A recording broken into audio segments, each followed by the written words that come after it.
Hi, howdy, y'all. Welcome back to the RedAss podcast. This is your co-host, Rob White, fighting Texas Aggie class of 2014. This is Roy May, fighting Texas Aggie class of 15. I apologize if I sound a little congested. I was out in the weather today, kind of all day, so I'm going to get a little sniffle. But I do not have the Rona. Yeah, no Rona on this podcast right now. It's a Rona-free zone. Yeah. We don't deal with that around here. Man, I'll tell you what, it's been it was a fun little weekend sports-wise, it felt like. Lots of good things going on. Yeah, it felt a little busier than normal, which is weird because, I mean, honestly, it was really just kind of football and a tiny little bit of basketball thrown in. Sure. But, you know, like there wasn't a golf major or anything else. No. But it felt like a busy weekend. Probably just because I had the opportunity to watch a lot more football than I normally do. It's probably why it felt busier. Yeah. I mean, I was the same way. Originally, I was supposed to play some shows this week, but those didn't happen, so I ended up getting the chance to sit down and watch some college football. Fortunately, with A&M game being as early as it was, it just kind of made the rest of the Saturday pretty blasé, you know. Yeah, I can't stand 11 a.m. kickoffs, but when they're away games, I don't. When it's an away game, I really don't care when the kickoff is. I just don't like 11 a.m.s here, you know. Right. It was certainly good. I mean, I was able to run out to the Dixie Chicken. Me and Adam Drake, we ended up sitting down and watched in the first half, and then I went back to the house for the second half, and that seemed to do us some favors considering how part of the game went. See, I am not a go somewhere and watch the game kind of guy. Yeah.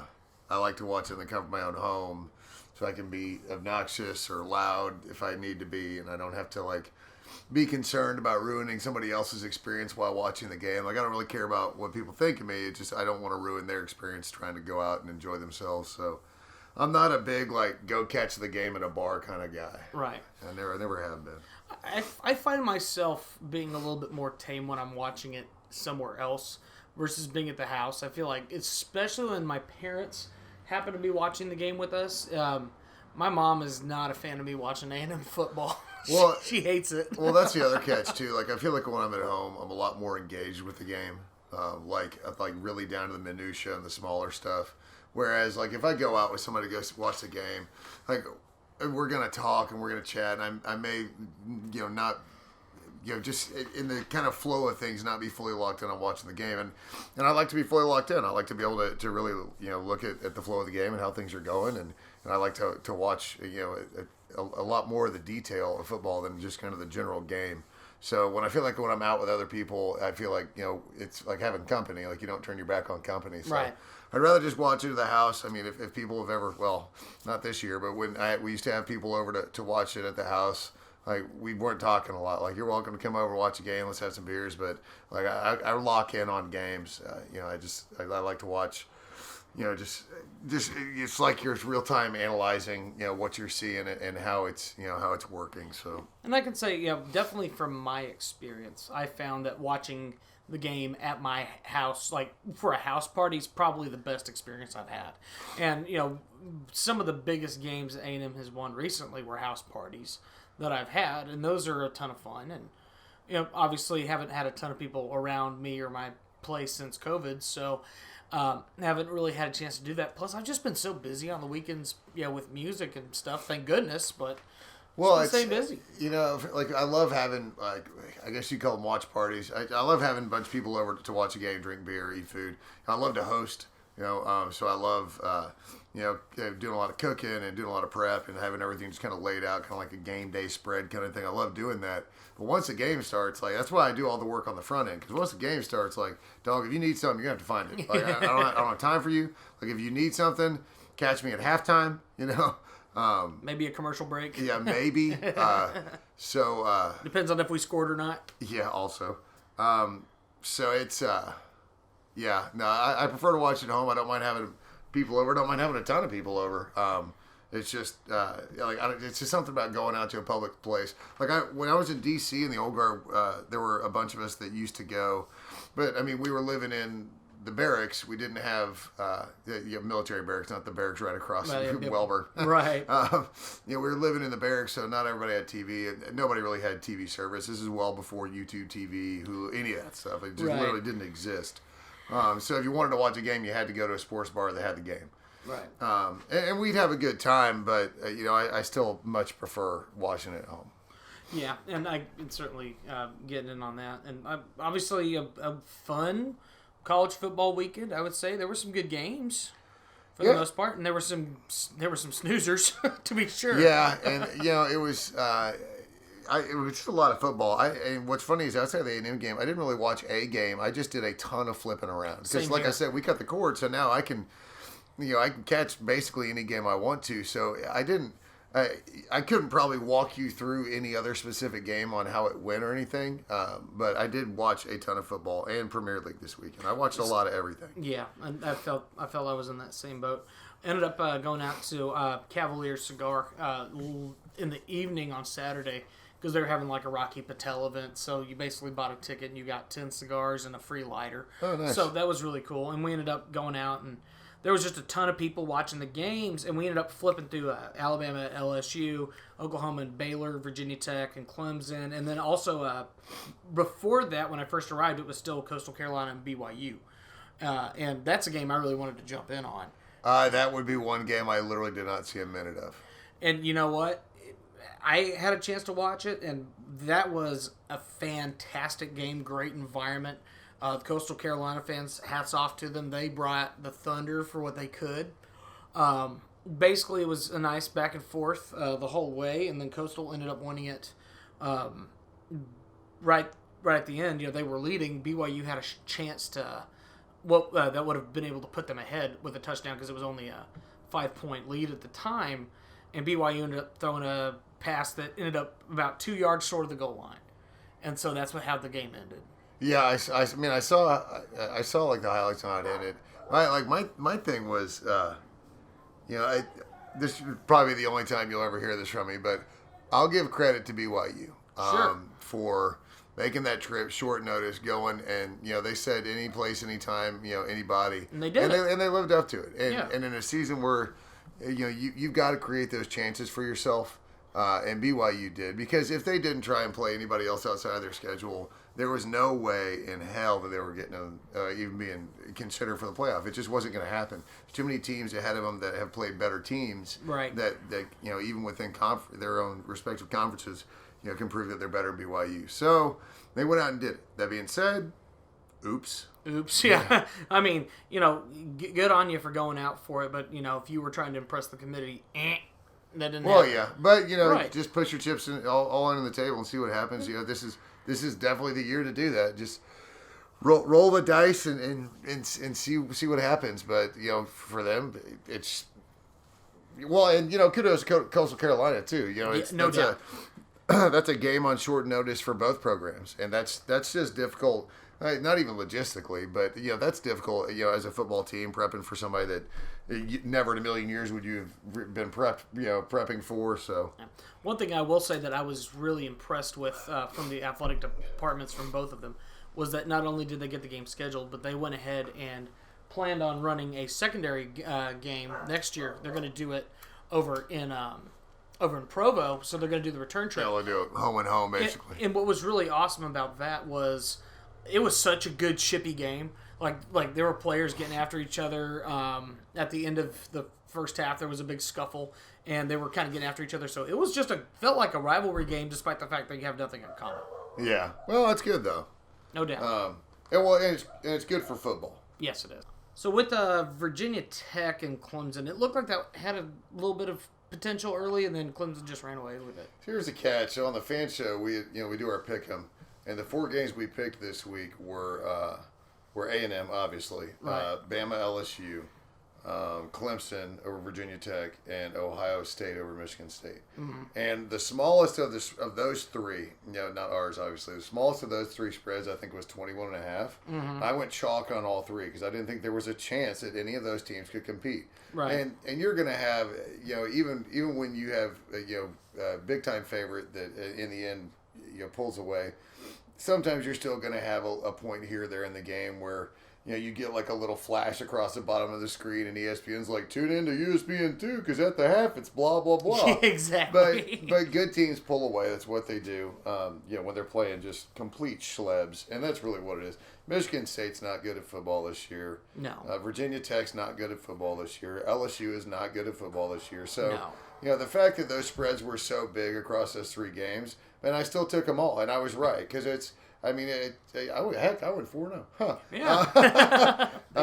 So it just goes to show you that those games, while it's almost to an extent where they're trying to get pumped up to where, well, you never know because it's in Blacksburg and Virginia Tech enter Sandman and blah, blah, blah. But the reality is Clemson is just a far superior team. They were, and they proved it. And I mean, you even saw, what was it, the Florida-Tennessee game at the half was close. And I remember seeing alerts about that, and then by the time you get around to flipping over, it's like early in the 4th, and it's not a football game. Yeah, I mean, the final, of course, with that Tennessee game, Tennessee ended up covering. It was like, 31-19. But it was a late garbage touchdown. Yeah, it's like a backdoor cover. But, yeah. And that's the thing about the other games is there was no backdoor covering. I mean, all those teams covered, 20-something point spreads. And it just shows you the talent disparity more than anything. Well, and you just saw with Alabama. I mean, with that game, you had Mac Jones throw for 4 touchdowns. Najee Harris and Devonta Smith both looked just outstanding. I mean, that whole offense is just clicking on a level. Well, you have the best. I mean, you have the best team in the SEC playing what might be the 2nd or 3rd worst team in the SEC. LSU's really that bad. Yeah. Bo Pelini is fascinatingly bad. I still think that was the weirdest hire. It was. I wasn't a fan of it. I mean, obviously I'm a fan of it, but I wasn't. Well, yeah, I mean, it works for everybody else. But if you're an LSU fan, you're not thrilled about it, and clearly Ed Orgeron's not thrilled about it. But it's funny. What a meathead, dude! Just completely blowing up at Bo Pelini because he can't stop Alabama's offense. Like, get over yourself. Yeah, dude. yeah. Let's say. I had an interesting thought. How long do you think Coach O's going to stick around? I think he's got at least one full. Restock the assistant coaches kind of cycle, Sure. Fire them all and start again. But because this one was kind of forced on it with Joe Brady leaving, exactly. He got promoted out of that job. So he's got a cycle to fire all his assistants or at least his coordinators. Mm-hmm. And then we've seen it at LSU. He may not make it through a full season if it goes in the tank, if it stays in the tank. I would say, not really a relevant game nationally, but one result I was very interested by was seeing Rice shut out Marshall. That was the weirdest score I saw of the week. That's one of the weirdest scores I've seen this year, just relative to knowing who Rice is. Rice was 1-2 coming into the game. They had only played 4 games. Marshall's sitting here and number 21 in the nation, undefeated at the time, at home. How could they be 1-2 if they played 4 games? Well, they just now played 4. That was their 4th game. That was their 4th game to make it 2-2. So at that point, they were coming. But Marshall was ranked, so you feel when's the last time Rice was good? Seriously, so it's been a minute. Yeah, so Rice pulling out a win is one thing, but just blanking Marshall at home is insane. Yeah, it was absolutely wild. And of course, Iowa State, punching their ticket. Healthily over West Virginia. 42-6. Saw that coming. I don't think anybody saw the Sips throwing up 69. No. Nice. Well, yeah. And what was funny about it was that was like their largest point spread in their favor since the 2000s. Like, it's been a long time since they put up those kind of numbers. Yeah. I followed the meltdown thread, the Horn Tears meltdown thread. Right. And some of the numbers, they're throwing so many stats around. And what's funny is, like, the Texas Riders are doing it too. Right. So that ends up on the meltdown thread. And you're looking at, I think his win-loss record in the last 3 seasons is the most successful since 2008 to 2010. So dude, everything about what's going on over there is a complete dumpster fire. I don't think I've ever seen a university handle a situation like this. And, it's university / the writers as well. Right. It's a combination. But man, it's bad, dude. And I don't want to get into it because it's just. You could do 2 hours on it and not scratch the surface on how inept the handling of that has been. Yeah. But so we won't. We'll stay away from it. I didn't ever think Meyer was going to get back into coaching. Personally, I think it's for health reasons. It doesn't really matter what the reasons are. So he's not coming back. I don't know. I don't think that he'll ever coach again. Honestly, why would he? Why, he doesn't have to. He's got money, money. He's got businesses there in Ohio. He's got a job with Fox, where it's like talk about your low stress job. Yeah, just being a kind of a talking head analyst guy. Yeah, and then So yeah, it just the biggest thing is that they've basically given Tom Herman a complete vote of no confidence, but they're going to have to retain him. So it's Right. it's I don't even know what to say about it. I mean, that's just got to be rough for Herman. I mean, just knowing the fact that they know that they don't want you, and yet somehow you still have to suck it up and just do your job. Yeah, I mean, you're not going to ever hear me give a pity party for Tom Herman No. because he's an egotistical prick. He is. Who has behavior issues, to be honest. But no doubt.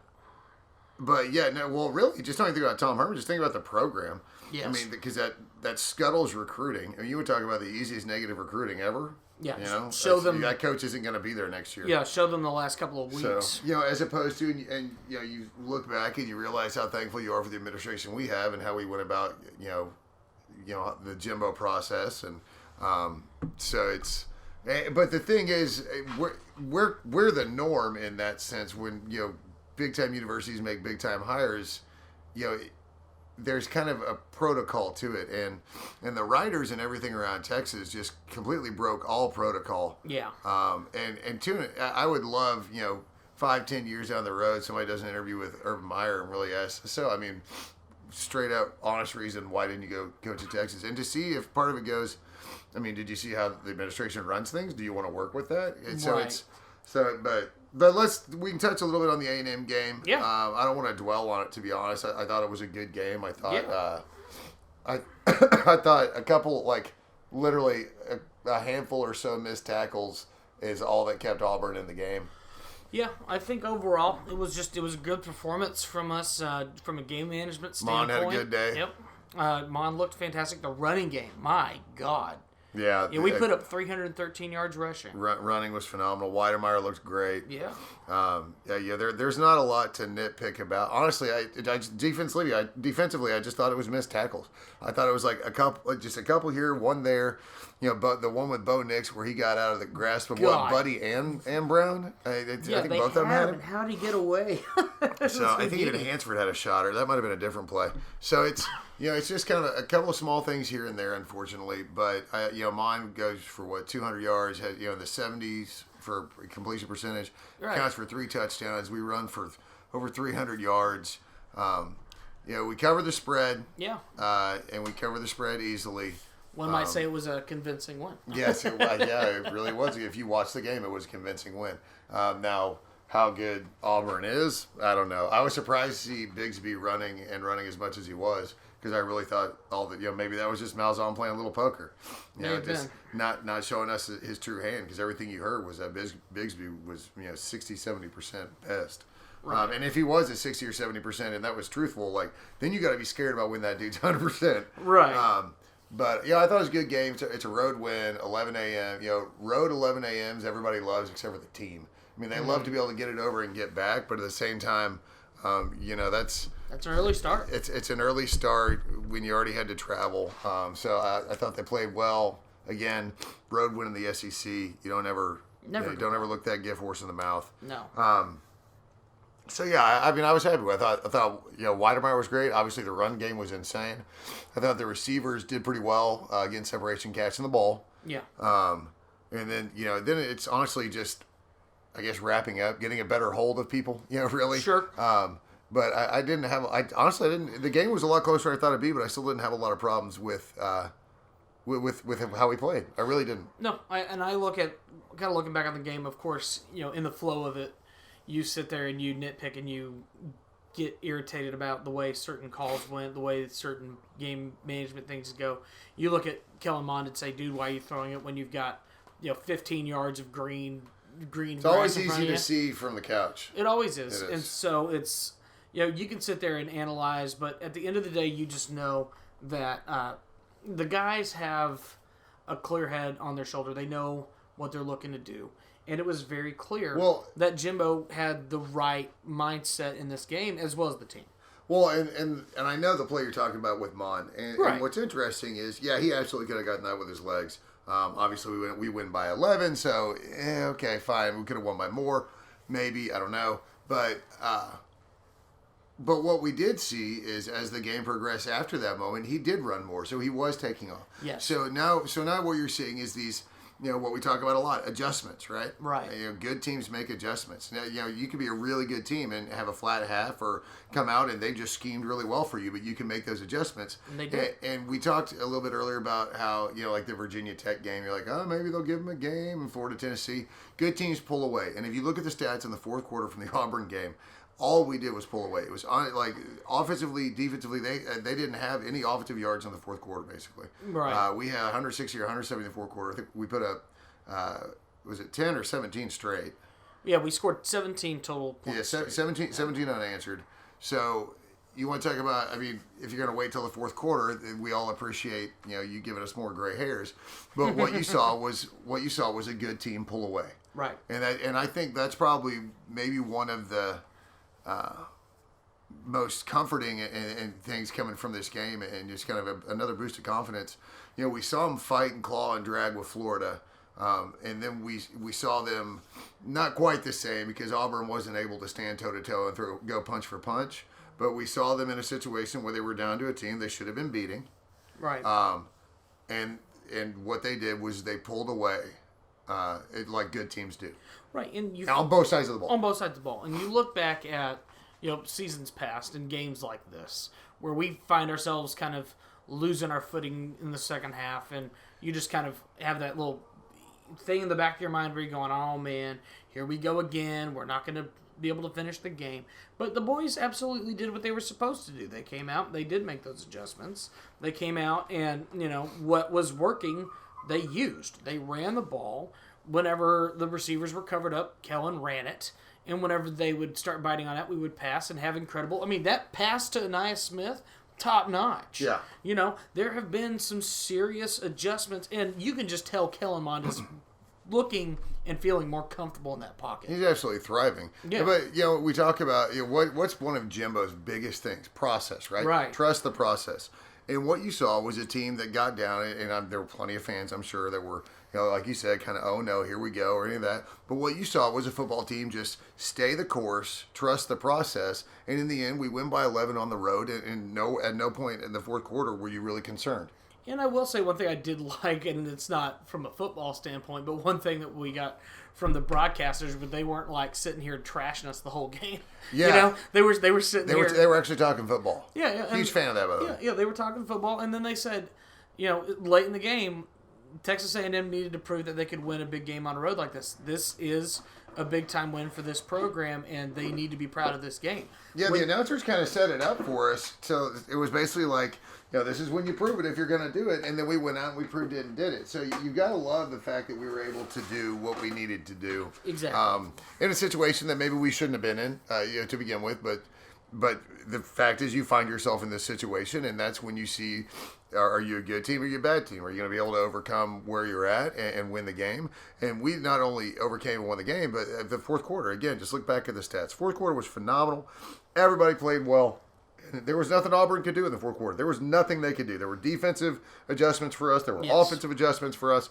And so it was like we couldn't do anything wrong in the fourth quarter, and that's what you need to see out of a team when you're closing out a game. That's what they did. No doubt about it. I mean, healthy win. I'm thrilled with it. Anybody that was watching the game should be thrilled with it. Nobody sit back and let any Auburn fan tell you, oh, we're terrible this year. Don't let anybody say, oh, but it's just whatever. No, it's a good win, especially at this time of the year when it feels like every single national pundit is trying to find a way to tell you that you're not good enough. This team has proven week in and week out they have what it takes to compete at a high level. Well, and just remember that all the national pundits in the world, they can talk all they want to. Right. Because when those rankings come out on Tuesday nights and those coaches polls and those AP polls come out, we still see those results. So, if Jack Wagon A or B on Twitter or on their own, radio show or whatever, they would sit there and trash it, that's fine, because the rankings and all that other stuff, they're not reflective of how stupid some people are being. And that's really what it comes down to. They're just being kind of dumb. Yeah, and you'll continue to see it the next couple of weeks. No, you're going to see it. You're going to see it until all the selections are completely done and all the bowls are filled. Yeah, you're going to see it and just deal with it. Embrace it. Yeah. I said this. If we end up on the outside looking in, Like, think about how much run A&M has received as a program just because everybody wants to talk about A&M. Yeah. Everybody. And, there's no such thing as bad publicity, right? There's, especially when it comes to football success. We are being discussed at the national level for one of the 4 teams for the playoffs. And if there's anything positive, if you're going to sit there and hate all the pundits, talking shit, which is fine, and I understand because it does get old. Yes. But just also embrace the fact that everybody's talking about us. Everybody. So, I mean, we're clearly at the top of Tim Brando's list. well, except for when he actually writes his list, and then we're below Indiana. But so I don't really want to go on the Ole Miss game because I don't think it's going to get played. But I will say it opened up at like 13.5 or 14.5, something like that. Yeah. It's a 2-touchdown spread. Saw some people like, oof, that seems awful high. I don't think that spread's high at all. I just think that you can cover a 14-point spread with Ole Miss scoring 25. Well, because Ole Miss defense is so bad. I'm about to say, without jumping into the game too much, I think it doesn't matter what kind of offensive numbers Ole Miss goes after because I think they're going to give up minimum 400 yards rushing. Their defense is just absolutely pitiful. So, again, I don't think it gets played. I really don't. I hope it does, but I don't think it gets played. I'm fingers crossed that Chip Kelly's just like, Mama didn't raise no, whatever. Well, if we were, Chip Kelly. You mean Lane Kiffin? Lane Kiffin. Oh, you said Chip Kelly. I said, Lane Kiffin. Yeah. Whatever fun, the guy in charge in Oxford right now. Yeah, whoever you are. But I will say this: if the game does get played, it's another one of those where the only thing you're worried about is how many points Ole Miss might put up. Right. But again, outside some missed tackles and here and there from the front seven. The front seven has played great for us all year. Yes. So you go into that liking your chances as far as being able to slow them down a little bit and knowing for a fact that they can't play defense. Like if Ole Miss wants to get into a shootout, I don't think A&M has any problem winning that. No, especially with that lackluster defense. Yeah, they're bad. The Land Sharks are so terrible. Yeah. Longer gone are the days of the Land Sharks. Yeah, well, not according to them. So whatever. But the one thing I want to talk about, it's actually still sports related. Cool. This is gonna be a little bit of a short cast today, but because to be quite honest, I'm pooped. So I wanted to talk about. I saw a lot of stuff, because you got the Rose Bowl, and people were like, "Well, California is shutting down, so can you play the Rose Bowl, or are you going to take the Rose Bowl and play it maybe in Arizona somewhere?" And it got me to thinking because when you get to that, you get to the championship games. There's no school, all right. We're not at the end of the semester in finals. We're not gearing up into the next one. Right. Can you put the 4 teams in the playoffs in a bubble? I think you can. I mean, I guarantee you 1,000%. Logistically, you can figure out how to do it easily. The perception of putting college players in a bubble. I mean, what do you think about that? I mean, I think it's for the sake of the game. I don't really hate the idea. Obviously, I think it would be fantastic to have people in the stands for the games. Especially, in terms of all that. I don't have any problem with. See, that's the thing. I'm talking about the players specifically, the programs of the bubble. So you can have fans in the stands, you're not talking like NBA. Hey, they're on campus in Orlando. Yeah. No, I'm saying. So if you're in, if you're in the left hash mark at the 40, a dude in row 6, that you have more than social distance enough. All right. Sure. So I'm not worried about having fans there. Right. I would like fans there. Of course. But what I'm saying is really put the teams into like an almost straight up quarantine bubble to ensure that the teams get the games played. Well, and I think that's certainly viable with the playoff because if you look at the games coming up, the championship weekend is going to be the 19th. Right. And, we will be playing on championship weekend, which is great. Which is fantastic. And to be honest, I'm so glad it's Tennessee. No kidding. I mean, that was kind of my whole thought was, You go out and beat Ole Miss 50-25, people aren't going to like that. No.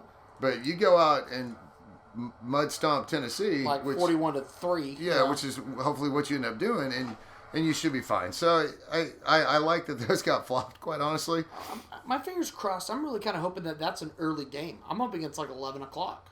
Well, I guarantee you they're not going to have any late slots. No. That's the thing. Because they're allowing to play on championship weekend, and again, they said, if there's been a lot of talk, and this not just the SEC. If you don't, I think they basically said if you don't want to play the game, then don't worry about it. Well, so the idea they said for Texas A&M was A&M could, if we were going to be in the discussion. SEC championship, Right. then they were going to say that the Tennessee game was no contest and we would have just flown over to Atlanta instead. But obviously with Alabama winning handily against LSU like we knew they would, you have your championship set. It's going to be Alabama and Florida. Fantastic. Go have fun. Beat the hell out of it. And then everything else, the SEC's been very clear, though, about wanting to get all the games. And maybe I was thinking of another conference. Sure. So, but, get the games in. Get all the games in. And again, this is such a great opportunity on championship weekend when everybody's gearing up, ready to watch football. You got the conference championships coming up. Play the 11 a.m. game because the only conference championship is going to be at 11 a.m. It's a Big 12. And that doesn't matter because they're not They're not a playoff team. Yeah, they're not relevant to the playoffs. So if you go up against like a Big 12 championship in the 11 o'clock slot, it's not going to matter because the eyes that need to be on games relative to like the playoff committee will be in Knoxville. They won't be in the Cotton Bowl or wherever they play. It won't be at AT&T Stadium. Yeah, so I mean, there'll be people that tune in, but they'll have the opportunity to watch that game and not cut into the other championship games that they want to watch. They're going to watch the SEC championship. They're going to watch the ACC, and you know that those are going to be the 2:30/6:30 slots. Right. So you've got to cram it in at 11, but then when you do that, you know that you'll have more eyes on you. Because the only other catch would be the Big Ten, and so the Big Ten, if they play early, but again, that's not going to matter because there's really only one team coming out of the Big Ten. Right. And that's the biggest thing. So even if you went up against the Big Ten's championship game, you still got to like the fact that your visibility isn't going up against the ACC championship and it's not going up against the ACC. ACC doesn't ever play early. They always play at night. Yeah, exactly. And I think, honestly, looking forward, you had mentioned the Big Ten championship game. I think it's safe to say that regardless of what happens with Michigan this week, they are going to find a way to get Ohio State into that championship game. There's no doubt about that in my mind. Well, yeah, no, the Big Ten's going to have a championship game, and it's going to be it's going to be a 5-0 and like a 4-1 team, or however it's going to work. I still don't know how the Big Ten is split into divisions, and I still don't care. Uh-huh. So I think again, 11 a.m. is where you want that game to end. But again, so I think, but heading into the playoffs, I think you've got to find a way to bubble these teams because you have the playoff weekend, and then it's just like another away game, but it's a little more serious. So do you just trust the school? I mean, you trust the schools to bubble them? Because, I mean, we've done a good job. I mean, most schools have done a good job. Sure. And you get the message across to your players, and, I mean, it doesn't seem to be an issue. No, I think you absolutely can and should. And I would say, especially with the playoff coming up, it will be 2 weeks before the national title games are played. So I think it's a really smart idea to bubble them. Granted, I understand that's over Christmas. I understand that there's a lot of family time and a bunch of other stuff. But it's after Christmas, though. That's the catch. But the bubbling, but like the time you would want to keep people quarantined it would have to That's include what I'm Christmas. saying. No, I mean... See, like, that's the logistical issue there is the fact that you're... 25 the first. That's a 6 day. That's not even with the new CDC stuff. Right. Well, the 7-day turnaround, but even then you're not at 7 days. Right. Because you're talking about the 25th. I mean... Dude, if you're in the playoffs, if you're a player on one of the 4 teams in the playoffs, your family needs to understand that this year Christmas is on the 23rd. Yes. Because that gives you time to come back, get tested. Yes. And if you for some reason you pop, you have 7 days. At 7 days, if you test negative, you're good. Yeah, because the last thing we want is, let's just say all the chips fall our direction and we make the playoff. I think the last thing we need is any kind of player at any key position out. Yeah, and frankly, that's the entire team right now, the way we've been talking about them. Right, but when you think about it, and it was funny because we heard the offensive lineman talk about it, like, man, we already got it, Sure. And so it's that herd mentality where, I mean, at this point, how many players are left that haven't had it? Right. Maybe some of these big programs were like, look, check it out, everybody. Go give high fives and rub your faces. Right. If we're doing that for 2 days, then we're going to lock down procedures for 2 weeks. Yeah, and this just came in. So, Ole Miss has been canceled. So, we will not play Ole Miss at all. So, yeah, that's why we didn't want to get into it. There you go. There you go. All right. So, for all of you listeners on Tuesday, you caught exactly what we were talking about. Yeah. We're sitting here, no game this weekend, which is going to kind of suck. But I'd be really curious to see. I know the SEC's not really looking into that much. Do you think A&M is going to go out and jump and grab somebody? Will they let us? I don't know if they let you. I don't know if you want to, because now it's Monday. So you're talking about having to devise an entire plan for a program that's not normally on your schedule. If you do the SEC, maybe, if it's all still in conference. See, I think it's the only way that, anybody in Birmingham allows you to do it Right. is if you do it in conference, and then you have to look around like everybody's playing, right? I mean, Right. so you don't really have an option. So I don't know. Right. So, unfortunately, we don't get to play Ole Miss. However, You know what? That works out well for me though. I have drill this weekend. so you have drill this weekend. Well, and honestly, here's the other thing: we don't have to deal with that whole hypothetical about, is their offense going to put a stupid amount of money, stupid amount of yardage and stuff on us? We don't have to worry about that. Yeah, anymore. this is kind of one thing I've been talking about a lot. Like if one of our 2 final games was going to get canceled, you definitely wanted it to be Ole Miss, just because any Lane Kiffin offense is a wild card. Right. And if they catch something in your scheme that they know you're going to adjust to, so they can move to something else. He's a bit of an offensive mastermind. He is. He just has a defense that couldn't stop me running the ball right now. Right. So I'll go ahead and get after the statement here. So this is from Ross. He said, "While we're extremely disappointed to miss the opportunity to play our last home game of the 2020 season to honor our senior class, we understood that any scenario throughout this public health crisis was a possibility.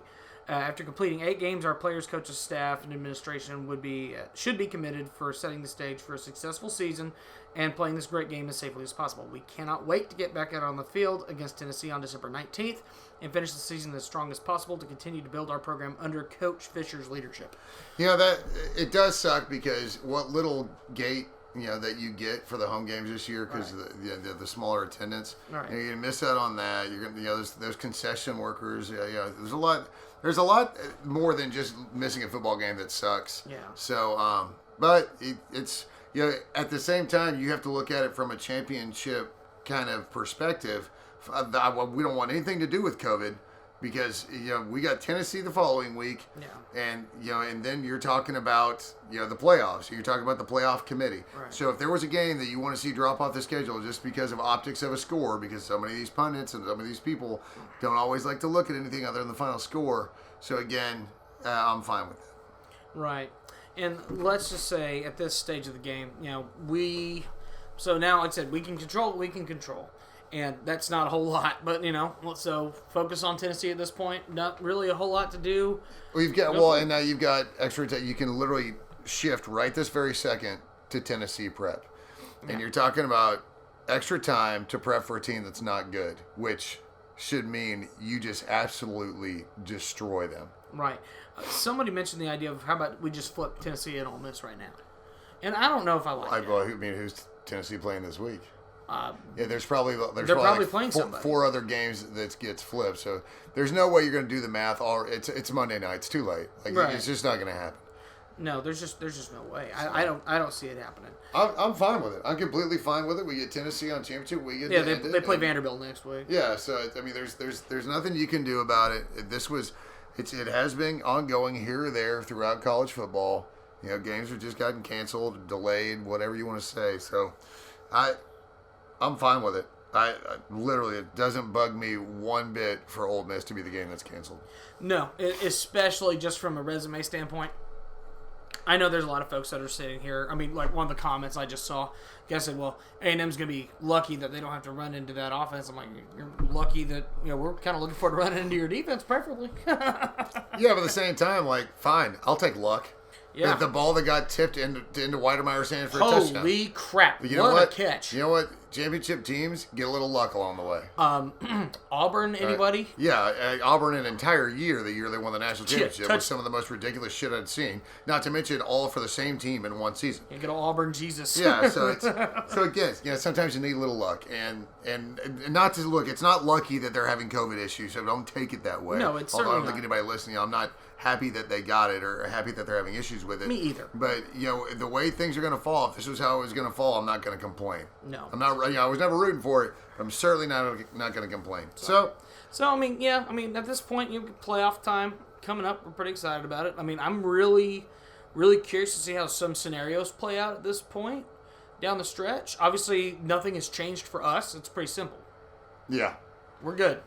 Yeah, no, we're good. I mean, we won. It's again, and even more so, you can't knock the team that wasn't the one responsible for for having to cancel a game either. Right. And granted, we had our postponement with them earlier in the year, but this stage of the game, you would have assumed that Ole Miss would have had this issue earlier, and for whatever reason, it's just flaring up again. Yeah. So that's unfortunate. We can't do anything about it. But I'll take it though. I'll take it. You know, Straight up take it. So and I don't think it's going to really affect our standing with the playoff committee. Neither do I. We didn't. In fact, one of the weekends we didn't play, we actually picked up points. On Florida. So we ought to be okay on that front. I don't think that's going to affect us. Yeah. The only gripe I have is I want the seniors to have last game at Kyle Field. Sucks. It does. So I mean, if they end up scheduling somebody, which I don't think it'll happen, but if they do, awesome. I don't think it's going to happen. If it was... The only thing you could schedule would be something literally regional. I mean, you'd be... Well, yeah. Well, if the SEC would allow it, you'd be looking at an old Southwest Conference. Well, and it's funny you should say that, because there's one team I saw on the schedule that is not playing a game this week. U of H. Cougar High? Cougar High. I'd play Cougar High all day. Yeah, let's go get Cougar High. Why not? Yeah. You know?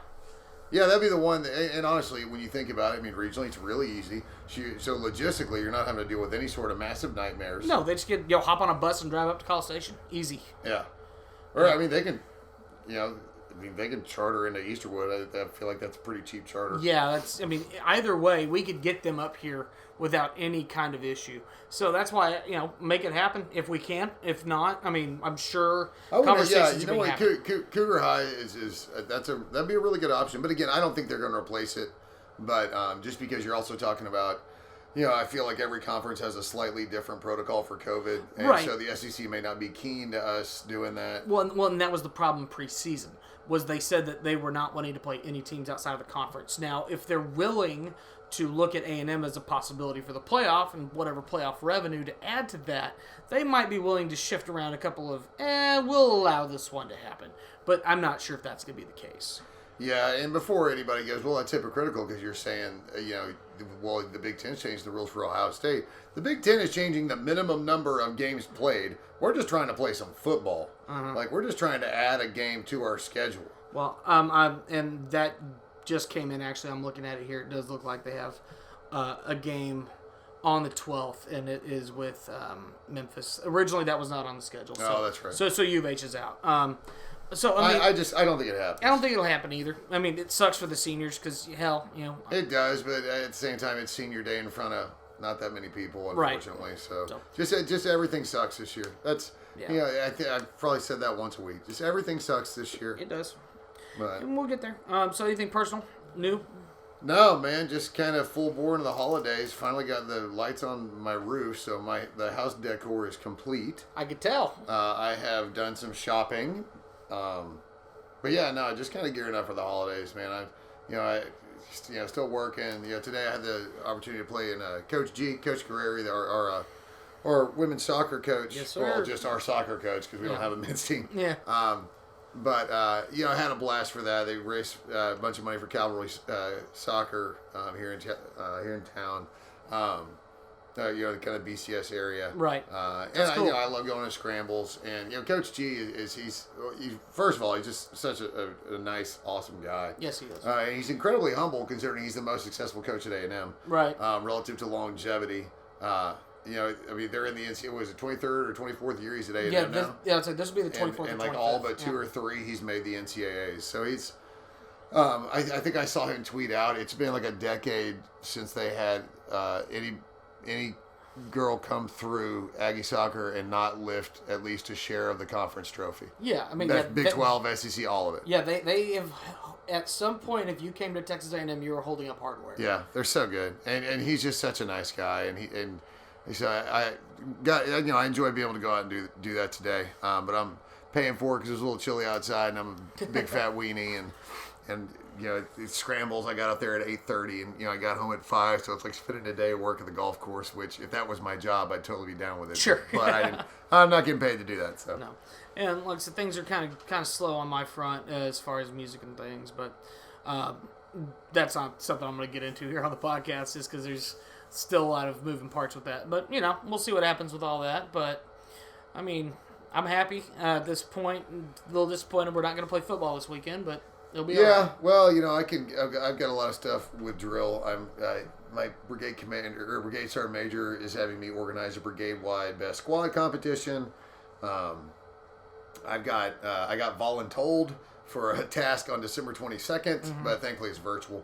But still chugging along in the Army. That's what's six left after this one, something like that. Yeah, 7. Yeah, I have 7 total left. Right. So the second I walk in on Saturday, I'll automatically be at 6 because it's already done. Right. But yeah, no, it'll honestly be a relaxing weekend. My commander and sergeant major are out elsewhere in the brigade. I think they're in Colorado or something like that. So yeah, just kind of I'll be able to go and put my nose down and get some work done and come home at a pretty reasonable time and watch whatever football is left. And yeah, It'll work. maybe get some shopping done. I don't know. Yeah, fingers crossed. All right. One final shout out. Fighting Texas Aggie women's basketball took down Texas. Yes. BTHO. I watched a good bit of that game. They're good. I mean, Texas is good too. Texas always had a pretty good women's program. Yeah. Women's athletics at Texas generally are really good. Yeah, they're real top notch. But yeah, no, close out the game in the end. That was a fun game to watch. Always fun to beat Texas. Always. Never cry about it. No matter what the sport. It doesn't matter the sport, straight up. I mean, Quidditch, done. Yeah. Rugby, done. Yeah, lacrosse, hockey. Yeah. These club sports that we play. Dude, I don't care. That's like, speaking of hockey, that's one thing I've really missed out on this year was A&M hockey over at Spirit, man. Spirit, yeah. Those were a ton of fun. But I mean, that was a top 25 matchup last night too. It was. So you also have to look at that as, not only are we all happy they beat TU, but that's a resume builder. Four games at this point that A&M has played. Out of the 4 they've played and beaten 2 top 25 teams. Yeah, so that's big. Your resume building, with 5 games in. You know? That's awesome. So, yeah, no, excited for them. Gary always has a great program over there. And excited for the men. Yeah. And, we're one of only a couple dozen colleges or universities in the nation right now whose men and women are both undefeated. Right, and that's fantastic. Yeah, I'll take it. We'll take it. All right, so we'll definitely be back with you guys next week. Talking Tennessee. Yeah, we'll be talking Tennessee, potential playoff look if anything wild changes this weekend. Yeah. Which, fingers crossed, something crazy happens. We may... No, we can do it again on Monday. I was going to say talk about the playoff rankings that come out next Tuesday, not tomorrow, but a week from tomorrow. Yeah. I figure about doing a later podcast, but we can see what we can do. We might wing a Wednesday. Yeah, we'll see what we can talk about the latest rankings that come out. Yeah. Post us not playing. Right. It'll be interesting to see what happens with that. Yeah. I don't think we fall, but it'll be interesting to see what happens. Yeah, maybe not. I don't know. We shall see. Fingers crossed. All right. Well, hey, you guys take care. Stay safe out there. Get your shopping in now. Yeah. Before everything gets all crazy. And, of course, if you do travel at this point, just, be safe. Take care of your bodies. Yeah. Yeah, just be safe, especially even going around town. But, again... shop local, support all these businesses, here in Bryan College Station or wherever you are. Shop local. Just do your best to help the economy where you live. And they need it more than that. They need it more than anything. Yeah, we're going to be running a big gift certificate push, heading into Christmas, and then obviously we're doing our holiday ham. So if you want to order a holiday ham, they're spiral cut, oak smoked, barbecue glazed, and then we put a little maple drizzle on top. Yes, sir. So if you want to order a holiday ham from Good Bull, go on any of our social medias, or you can email at goodbullbbqexpress at Gmail. They run for about 8 to 12 pounds. So if you want to order a ham instead of honey baked, if you want to try Good Bull, just send us a note. All right, sounds good, guys. Yep. Hey, y'all take care. Beat the hell out of COVID this week. Beat the hell out of it. All right. Giggle.